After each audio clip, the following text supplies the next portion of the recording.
Okay, so we are going to continue talking about T cell development and go into a little bit more depth about what is actually going on in the thymus when T cells are first being induced to become thymocytes, trying to then make T cell receptor to actually become functional T cells that can become part of your adaptive immune system.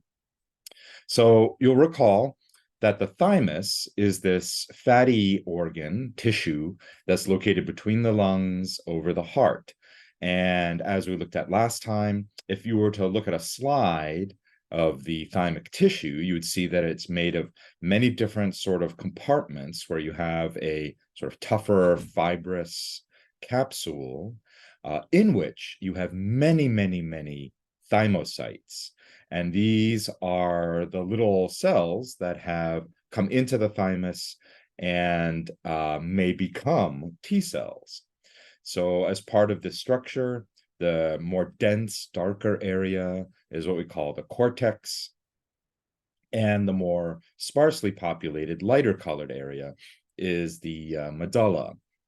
And if you look at the cartoon on the right over here, you'll see that these blue thymocytes are the precursor cells of T cells that originated from the bone marrow, that were released from the bone marrow without any kind of T cell receptor on their surface. In fact, when they're released from the bone marrow, they can be considered precursor cells that might become T cells or might become natural killer cells. So as they flow through the blood, some of them find their way into the thymus. And these thymocytes that we call them, right, now have to be encouraged to try to become a functional T cell. So the arrangement of this is that the many, many developing thymocytes up here represent immature early stage thymocytes that are receiving signals from these orange-colored thymic epithelial cells that are encouraging them to try to develop further into T cells. As they develop further, they work their way out of the cortex area into the medulla, where they encounter these red medullary epithelial cells that then participate in doing things like determining whether the T cell receptor that forms is a good shape. And then finally, down below, you have other types of immune cells, like, for example, macrophages, that also then help actually specify or influence whether the T cell that develops ends up being a CD4 positive helper T cell or a CD8 positive cytotoxic T cell. And if you notice, many, many thymocytes start this process. Relatively few of them make it to the end, because by the time they get to the bottom here, these are your T cells that are now ready to potentially join your adaptive immune system. So one thing I wanted to mention is we've discussed the importance of CD4 and CD8 co-receptors on the surfaces of alpha beta T cells, right? And we learned that the CD4 and CD8 help determine what kind of MHC platform, either MHC1 or MHC2, a particular T cell will recognize when it synapses and encounters another target cell in your body, and that target cell is busy displaying evidence of various peptides on either MHC1 or MHC2 platforms.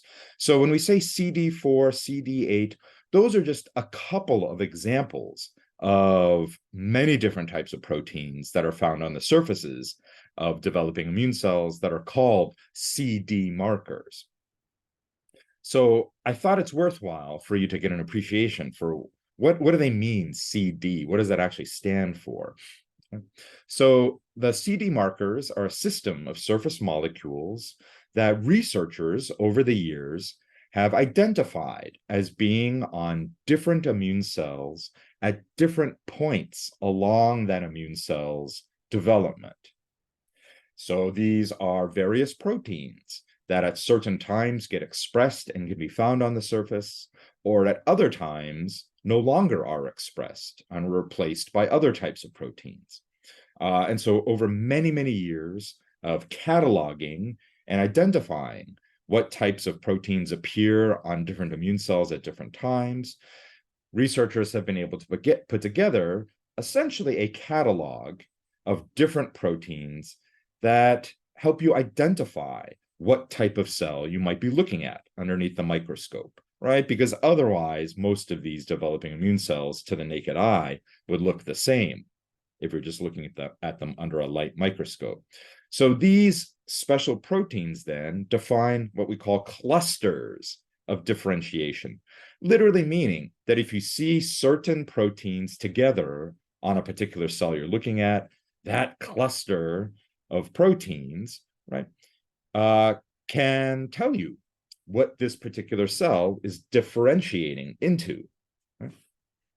So if you look at this cartoon on the right, the stem cell, for example, the hematopoietic stem cell in our bone marrow that gives rise to all the different cells of our blood, one of the prominent proteins on its surface, researchers call CD34. So in other words, if you were to stain cells with antibodies that are specific for detecting CD34, those cells that have a lot of CD34 on their surface, you can probably figure, oh, those are the hematopoietic stem cells. Once the stem cell begins to divide, right, it starts making decisions about different sets of genes turning on, different sets of genes maybe being left off. Right? And now you have, for example, CD45 showing up on the surfaces of cells. So cells that are destined to become immune cells, like granulocytes or monocytes, lymphocytes, or the thrombocytes that are going to give rise to platelets, right? You can find CD45 on their surface. But in addition to CD45, remember there's many other proteins that are on the surface. These other marks, CD15, CD14, CD3, 19, and 61, can help you then determine if you're looking at a population of monocytes, thrombocytes, or future B and T lymphocytes, right? So if you see CD3 on the surface as well, then that's a cell that's on its way to becoming potentially a T cell. Eventually, as this precursor cell goes into the thymus and it becomes either a CD4 or CD8 T cell, right? That's when you would then see that in addition to those markers that were previously seen on it, now you would either see CD4 appearing or CD8, right? So these markers are very useful because, again, you can have antibodies designed to target these specific marks. Right? And one of the really cool things you can do with antibodies, right, is you can link things to antibodies. Remember, the Y-shaped antibody would bind to something with its antigen-specific V domains, but then it would have its stem sticking out.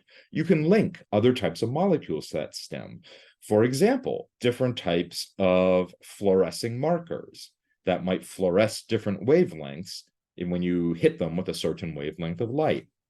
So this data below is an example of how you can utilize these CD marks in conjunction with using different types of special labeling antibodies to do things like actually sort out different populations of cells. For example, let's say that you're interested in working with CD8 positive cytotoxic T cells, right? And you want to get these from the blood of a patient. Now, the blood is filled with all kinds of cells. So when you take the blood from the patient, there are hundreds of different types of things you're going to see floating around in there. And many of these cells are going to look the same. Right? So what you can do is you can use a technique known as flow cytometry, whereby you actually will expose these living cells to different antibodies that are specifically targeting these different types of CD markers. And then in that pool of cells that have all been labeled with these antibodies, you can actually, in a what we call a FACS sorting machine, have the cells go through a special channel that is so thin that literally the cells can only go through one at a time. And as they go through this channel, there's a special laser that will shine on them as they pass by the laser, right? And that laser will excite whatever fluorescent molecules you have on the antibodies that you've used to label your cells. So what you can do then is, as the cells pass by the laser, those that fluoresce with the particular antibody that you're interested in, right, you can then divert those cells to a separate collection chamber. Right? So let's look at this data below. This is actually some cool FACS sorting data. So you have a pool of immune cells that came from the patient. You ultimately want to get the CD8 positive cells out of them. Right? So you first might stain the cells with CD45 because you want to identify all the immune cells. Right? And as they pass in front of the laser, those that got stained with the CD45 antibody, they get put into a separate population. Right? And so you can see here, this population over here of cells are the CD45 positive ones, right? Each individual little blue dot here is a different cell that's going through this sorting process. So then you go ahead and you just take this population of cells here and you run them through again. But this time you use an antibody that detects CD3. So remember, CD3 will tell you that the immune cell is actually a T cell. Right? Once again, you collect that population that is CD3 positive, and then you finally proceed to stain with antibodies directed against CD4 or CD8. And so then you pass them through one more time, and those cells that are CD4 negative but CD8 positive, here is your purified population of cytotoxic T cells, right, that you can then go ahead and do experiments on. Okay, so I know this sounds pretty technical. You don't have to know all of this, but I wanted to let you know how we can actually extract and purify live cells of different populations from the body, and also where this whole CD name comes from when we talk about CD4 and CD8. All right.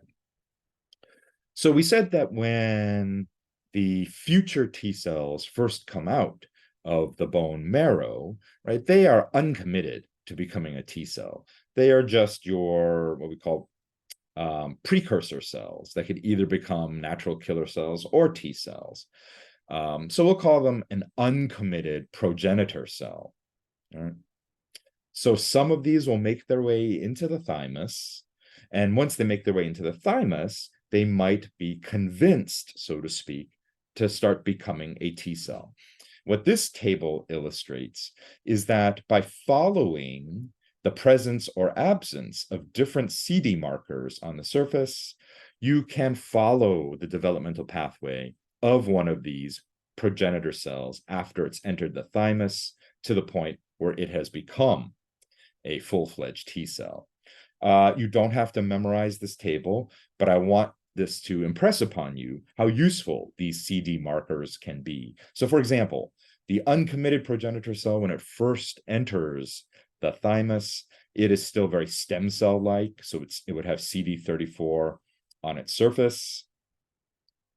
Eventually, when it becomes a T cell, right, it's not going to have CD34 anymore. But you can see certain other proteins appear on the surface during T cell development. Right? Notice in this table, they're calling these double negative thymocytes that are committed to the T cell lineage. What does that mean?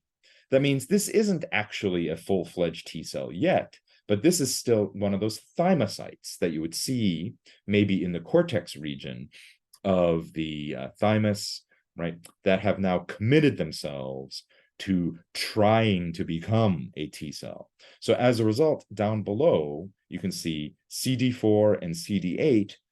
These cells would have neither of these proteins at this point, right? Because they haven't even yet made their T cell receptor.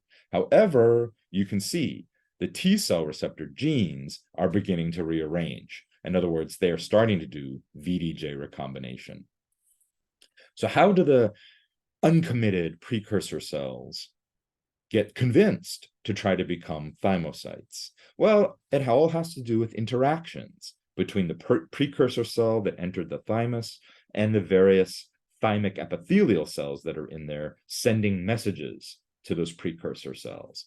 One of the first and most important messages for convincing a precursor cell to try to become a T cell is the Notch1 signaling pathway. And so here in this illustration, the big gray cell at the top is the uncommitted precursor cell that came from the bone marrow in the blood and made its way by chance into the thymus. And down below, the purple cells are thymic epithelial cells that it encounters in the thymus. On the surface of the precursor cell, there is this protein known as Notch1. Notch1 is a membrane receptor, and so you can see the cartoon depicts it as having two parts. One part of the protein, this green part, is on the outside of the cell membrane. Then it has like a transmembrane region that connects to a cytoplasmic domain, the light blue. Okay? On the surface of the thymic epithelial cells, you have what we call Notch ligand, a protein that will bind to the extracellular part of the Notch1 receptor. And Notch1 is a very primitive receptor because nothing fancy happens here. Essentially, what happens is that the two green domains of these two proteins bind so strongly that the thymic epithelial cells, the purple cells below, effectively end up tearing the Notch1 receptor apart. And the light blue part of the Notch1 receptor is now liberated from the inside of the cell membrane. It is a transcription factor. It makes its way into the nucleus of the precursor cell, where it binds to the regulatory sites of certain genes and turns them on, right? And then, not surprisingly, these are the genes that need to be expressed to make the various proteins that are part of this precursor cell now trying to become a T cell, right? Things like, for example, the various proteins involved in VDJ recombination, like the RAG recombinase complex, the oven mitt, for example. All right, so then VDJ recombination begins, and this precursor cell starts trying to make a T cell receptor. We've seen this figure before. This goes back to chapter 5, but let's look at it again. So in the middle of the figure is your classic alpha beta T cell receptor. Remember, the T cell receptor is made of two different chains, alpha and beta. Together, they look very similar to one of the arms of an immunoglobulin on a B cell, right? But I pointed out that evolutionarily, T cells came first. So this T cell receptor you see in the middle here came first, and then later you got things becoming more fancy with B cells making Y-shaped versions of these, right? So the alpha chain on the top, you can see, is coded for on chromosome 14 at the alpha chain locus of the T cell receptor.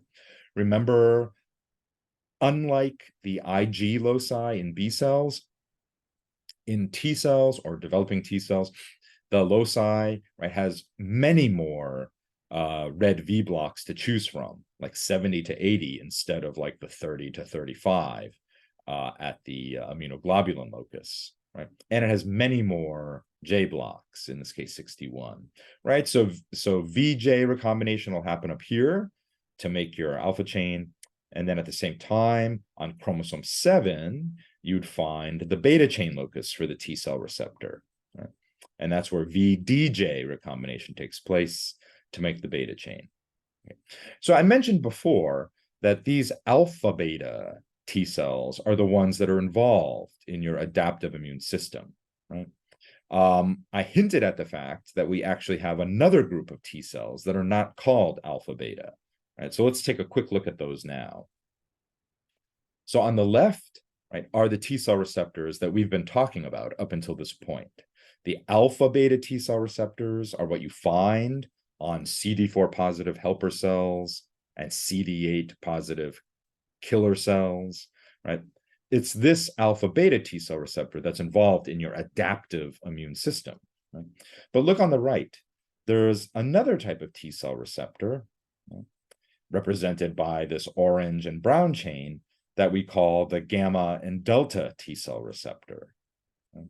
So those T cells that have this particular type of T cell receptor, the gamma delta T cells, they don't really play a role in adaptive immunity. They actually play a role more in normal everyday tissue maintenance. In other words, these T cells are constantly patrolling around in your tissues, looking for evidence of peptides being presented to them from cells that might be having problems, right? Cells that, may be infected, but more likely every day in your life, these gamma delta T cells are encountering old cells that are maybe past their prime, they need to be recycled, or maybe cells that actually are exhibiting signs of some kind of disease, right? Peptides that are still sort of self-peptides, but self-peptides that come out of cells when there's something wrong, like some sort of disease is happening.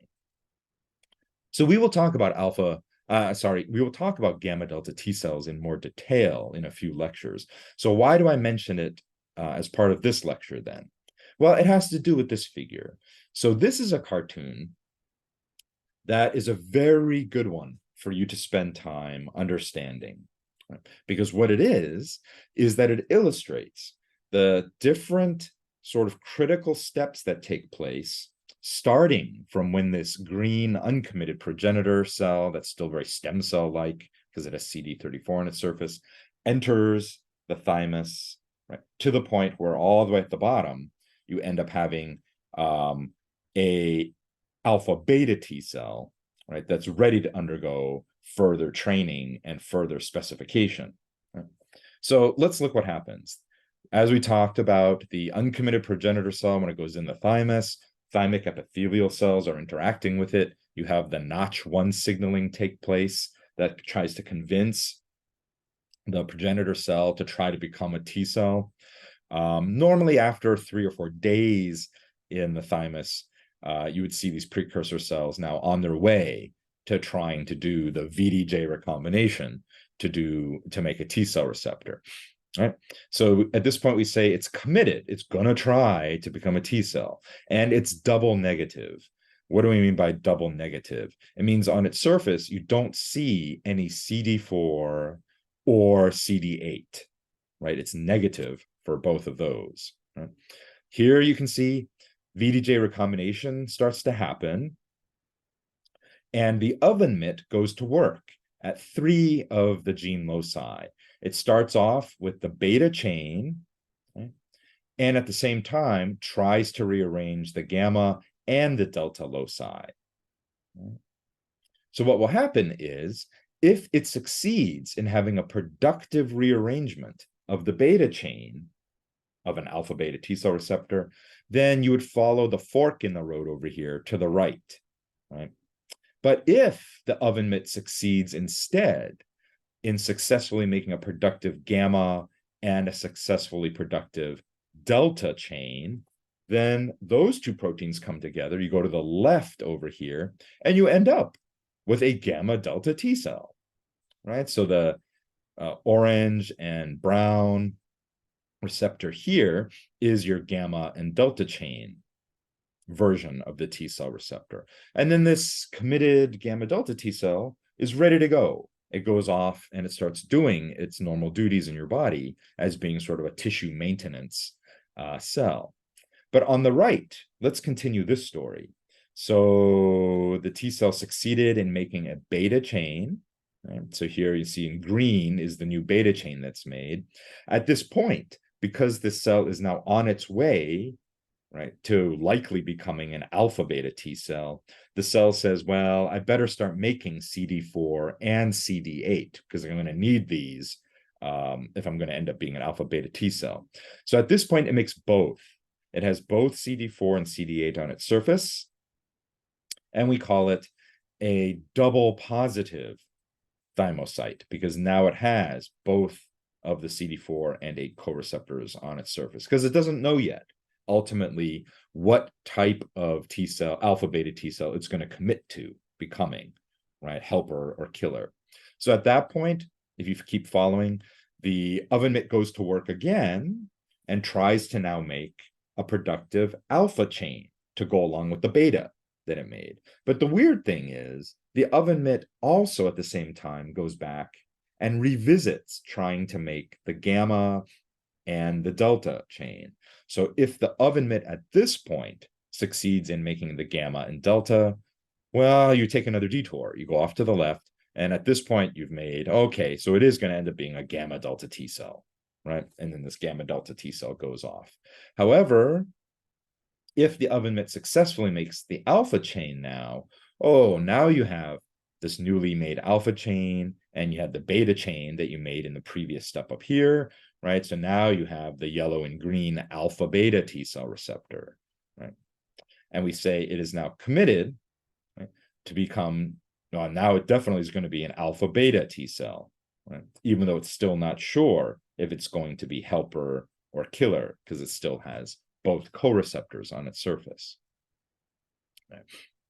So this is just another way of looking at that previous slide. All it's saying is you have to remember that when the oven mitt goes to work in these thymocytes that start doing the VDJ recombination to try to become a T cell, the oven mitt will try to make, for example, the beta chain first, while at the same time, it's at work at the gamma and delta loci. So that's why these blocks up here are reminding you that at 3 different locations on different chromosomes, the oven mitts are at work, right? And if it makes the beta chain, then you go off to the right over here. So this green thing is now the beta chain. You have what we call a pre-T cell receptor, right? Because all you have is the beta chain, and you have other proteins like this gray protein here that are associated with it, right? But this is not a finished alpha beta T cell receptor. However, on the left, if the oven mitt succeeded in rearranging the gamma delta loci, then you're done, because you have a gamma delta T cell receptor, and this is a gamma delta T cell. The gamma delta T cell matures and leaves the thymus and migrates out to the peripheral tissues of your body to perform its more like housekeeping, innate immunity type of functions. All right. So let's keep going with what's going on the right here. So this gray protein that's bound to the newly formed green beta chain, right? Together they form what we call the pre-TCR, right? Because it's not really a full alpha beta yet, right? So what that little protein is that's attached to the beta chain is another example of one of these proteins that actually serves as a quality control type of protein. Remember when we were talking about the formation of immunoglobulins in B cells? We said the B cell first tries to make the heavy chain because that's harder, right? Because you have to do the V, the D, and the J, right, to make the heavy chain. And when that's made, there are other proteins that kind of quality check it to make sure it looks good, right? The analogy I gave was the carpenter who has different template little blocks so that as he's making like 20 different identical coffee tables, he has an easier time getting the angles right just by quickly doing quality checking using different templates, right?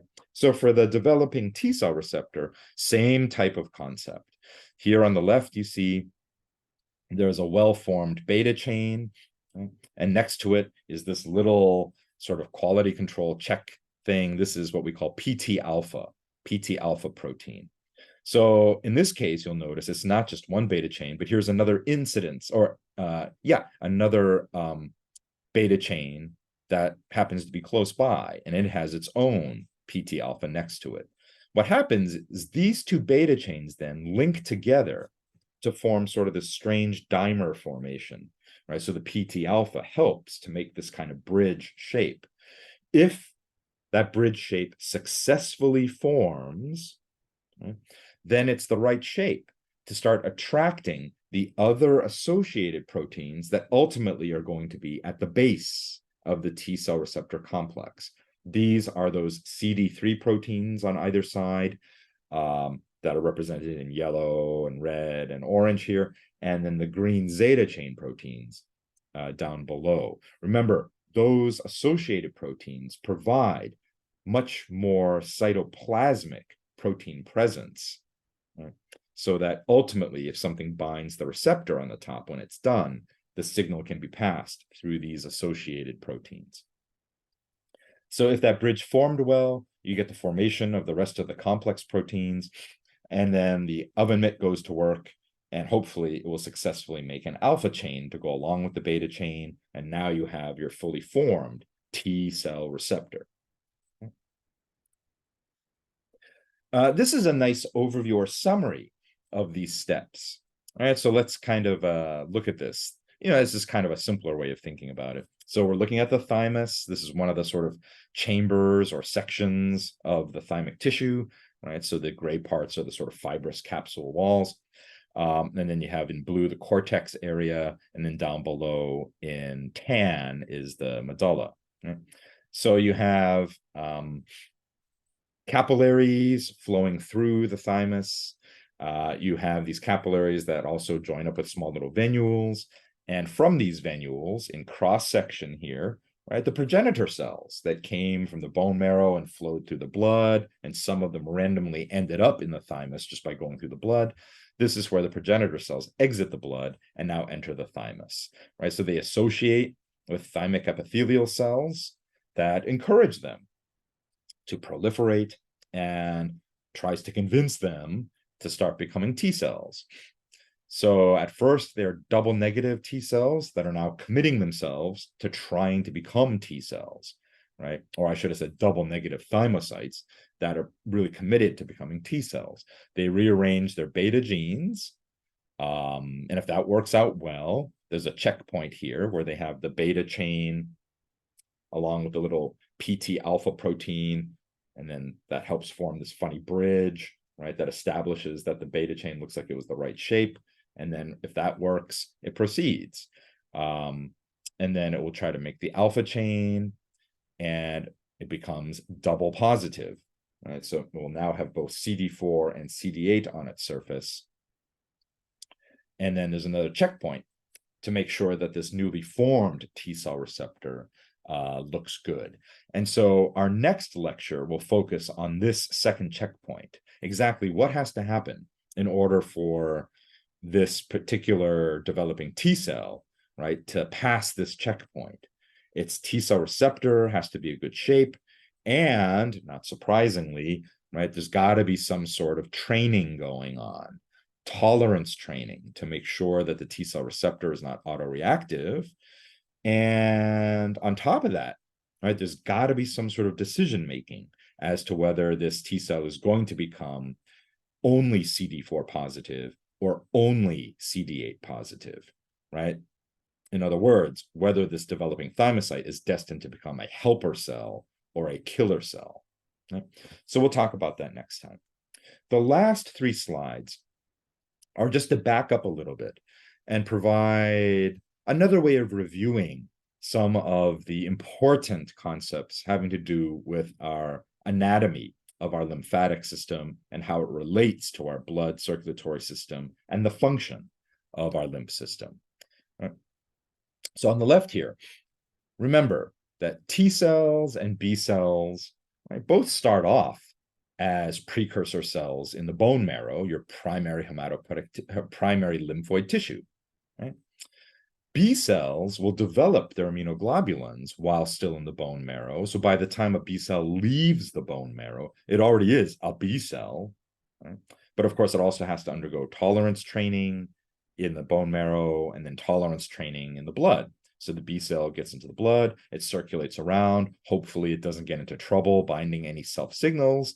And then remember, the other thing that it has to show the immune system is that it can successfully leave the blood in secondary lymphoid tissues, for example, like the spleen or the lymph node, right? Because that's where it's going to do its work. So the B cell will then, in the lymph node, actually mature, because at that point, the immune system says, oh, you're a good B cell because you don't autoreact and you showed that you know how to go between the blood and the lymph, right? So at that point, the B cell will just circulate around and around and around, through the lymphatic system back into the blood, end up in a lymph node somewhere else, and the process continues for the life of that B cell. Right? The T cell is a little different. It's born in the bone marrow, but remember, when it leaves the bone marrow, it's just a precursor cell. It has no hint of any kind of T cell receptor on its surface at all, because this precursor cell doesn't even know that that's what it wants to do, right? Some of them going through the blood ends up in the thymus. So notice that thymus I put in orange over here, just like bone marrow I put in orange, because technically thymus is also considered primary lymphoid tissue, right? It's primary lymphoid tissue as far as T cells are concerned, because really the thymus, right, you can think of it as sort of like a finishing school for T cells, right, that were born in the bone marrow, but ultimately have to go to the thymus to become full-fledged T cells. So in many sense, the T cells are still being born, right, or finished in the thymus. So we call it a primary lymphoid tissue, just like the bone marrow. That T cell, once it develops and has T cell receptor, it will also, just like the B cell, spend the rest of its time going between the blood and secondary lymphoid tissues, going around and around and around. Right? So remember, on the right, we saw this picture before. This is an important reminder that your lymphatic system in green here, right, only really connects to your circulatory system in two places, right? Up at the shoulders. All throughout your body, the extensive network of lymphatic vessels are really just draped over your circulatory system. It places like the capillary beds down below. So remember, the role is to drain all kinds of things like extra fluid, like water, bits and pieces of cell debris, and potentially pathogens, right, into these lymph vessels. You'll see that these lymph vessels actually have these valves in them, very similar to the valves, like the aortic and the ventricular valves of the heart, right, that allow the fluid only to go one way. Right? And so the lymph fluid carrying all kinds of waste products ends up going through one lymph node to another lymph node to another to another to another, working their way up your body until by the time it gets up to your shoulders, right, the fluid is all cleaned up. So any junk that's in there has been cleaned up by immune cells like macrophages, and the clean water re-enters your blood to keep your blood water content stable. Right? Importantly, every time the fluid is passing through a particular lymph node, that's another opportunity for things like B cells and T cells that are in that lymph node to check things out and see if they see anything interesting. And so here's another illustration, again, emphasizing that the lymphatic vessels are draped over the blood vessels. They don't actually connect in the capillaries, right? But the ends of lymphatic vessels, so in this little square here, they're zooming in, you see it's open, right? So water can drain in, all kinds of material can drain in, right? And there are these flaps that prevent the backflow, right? So there's a lot of fluid, a lot of stuff that seeps out of your blood from your capillaries to feed and nourish all of the living tissue throughout your body. And as a result, we mentioned that you gotta somehow drain that fluid. Otherwise, if you're constantly seeping water out of your blood into your tissues, right, you're just gonna swell up because you're just full of water. So the lymph vessels serve to remove excess fluid and cell debris, including any pathogens, right, that might be at the site of an infection. They're all drained into these lymph vessels, and eventually they make their way to a nearby lymph node. Right? So we have roughly 600 to 800 lymph nodes throughout our body. Right? And one important thing is, unlike our circulatory system, right, where our heart acts as a physical pump that provides the motivation or the force that pumps our blood through our arteries and veins, our lymphatic system doesn't have a pump, at least not a dedicated pump like the heart. Right? The way that the fluid is encouraged to move through your lymphatic systems is just by muscular movement. The very fact that you move your muscles around, you're squeezing. You're squeezing, squeezing, squeezing the lymphatic vessels. And because they have those one-way valves in them, every time you squeeze the vessel, the fluid is encouraged to move one way and it cannot back up, right?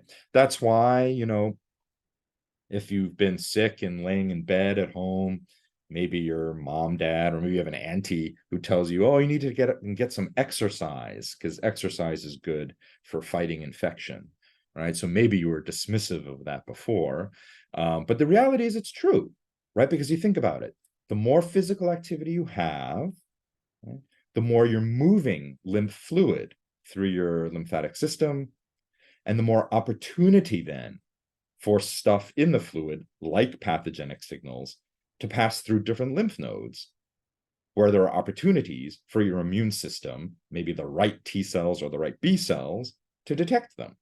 Right? So importantly, the dirty lymph fluid and your blood don't mix. It's just like, the fresh water coming in through the pipes into your house, right? Think about your bathroom, for example, right? On this illustration here, you have clean water, this blue arrow coming in, from the street under your house, maybe, underneath your house into your bathrooms, kitchen, etc. Right? And that clean water then can come out of those through faucets, things like that. At the same time, of course, you have pipes that lead away from the bathroom under the house back to the street. That is all the dirty water, right? Stuff draining from the tub, the sink, the toilet, right? And perhaps you never really thought about this, but at these different places, right, the pipes that connect or carry the clean water never directly connect with the pipes that are carrying the dirty water, right? Because otherwise that'd be kind of gross if you think about it, because then the dirty water could back up through the clean water system and you have dirty toilet water coming out of your bathtub faucet, right? So in all of these situations, there's a gap, right, between the two.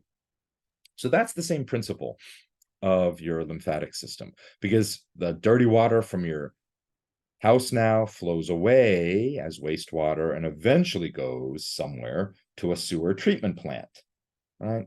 And here you can see maybe the plant is set up where they have these different, bioreactor chemical treatment sort of tanks. And as the water moves from one tank to the next, it gets progressively cleaner and cleaner and cleaner. And eventually it's clean water again.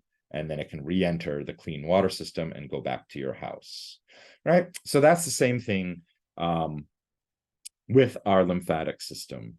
Because our lymphatic system is draped over our circulatory system, you don't have direct connections, right? There isn't the worry of dirty lymph backing up into your blood, right? But as stuff drains into your lymphatic system, it's carried away through all your lymph nodes, one after another, just like these different chambers or tanks at the sewage treatment plant, right? And with every different lymph node it passes through, it gets cleaner and cleaner until it's all cleaned up and it re-enters your blood as clean water up at your shoulders, right? But of course, the added benefit of this is it's not just about cleaning up the water. It is also about providing opportunities in these lymph nodes along the way for T cells and B cells and other immune cells to see what's actually being collected and passed through. So remember, that's why B cells and T cells, they're born in places like the bone marrow and the thymus, but they go to work in special secondary lymphoid tissues like the spleen, like the lymph nodes, because that's where they have the best chance of encountering concentrated antigen. And so they have the best chance then of seeing something that might be a cause for alarm, right, to activate your adaptive immune response. All right, so that's it for this lecture. And I will hopefully be able to see you all on Monday to continue this discussion in a little bit more depth. All right, but I hope you all have a great weekend. All right, bye-bye.